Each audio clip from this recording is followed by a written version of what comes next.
வணக்கம். இன்னைக்கு நாம பார்க்க போற விஷயம் ரொம்பவே சுவாரஸ்யமானது. வெள்ளித்திரையில கோடிக்கணக்கான ரசிகர்களோட மனச கொள்ளையடிச்ச ஒரு மாபெரும் சினிமா ஐகான் ஜோசப் விஜய். இப்ப எப்படி தமிழ்நாட்டுல ஒரு ஸ்ட்ராங்கான அரசியல் சக்தியா உருவெடுத்துக்கிட்டு இருக்காருங்கிறத தான் இந்த தொகுப்புல நாம பார்க்க போறோம். எந்த சார்பும் இல்லாம இருக்கிற தரவுகளை வச்சு இத பத்தி பேசலாம். சரி வாங்க, நேரா விஷயத்துக்குள்ள போயிடலாம். இப்போ உங்க மனசுல ஓடிட்டு இருக்கிற அதே பெரிய கேள்விதான் இது.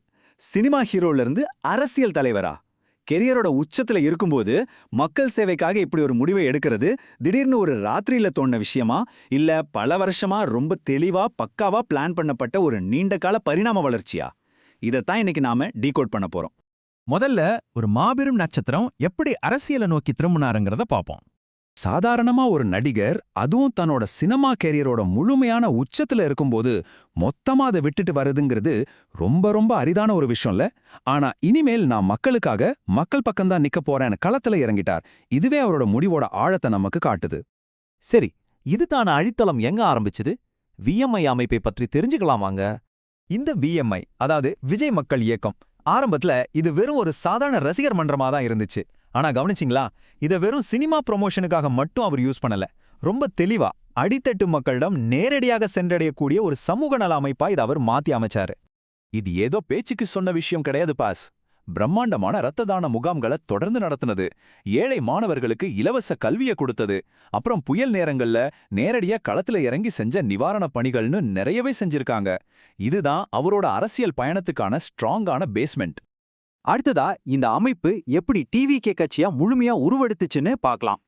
கொஞ்சம் பின்னாடி திரும்பி பார்த்தோம்னா, ஒரு சாதாரண ரசிகர் மன்றமா ஆரம்பிச்சது பல வருஷ களப்பணியால தமிழ்நாட்டோட ஒவ்வொரு சின்ன கிராமத்திலையும் விஎம்ஐ கொடி எப்படி ஒரு முக்கிய அடையாளமா மாறிச்சுன்னு நமக்கு தெரியும்.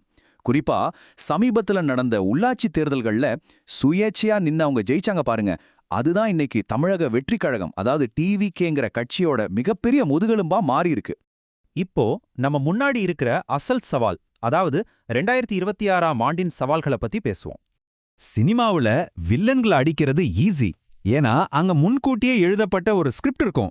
ஆனா நிஜ அரசியல்ல பல தசாப்தங்களா ஆழமா வேரூன்றி இருக்கிற பெரிய பெரிய அரசியல் கட்சிகளை எதிர்த்து நின்னு மக்கள் எதிர்பார்க்கிற உண்மையான ஆழமான மாற்றத்தை கொண்டு வர்றதுங்கிறது சாதாரண விஷயமே கிடையாது. அது ஒரு மாபெரும் டாஸ்க்.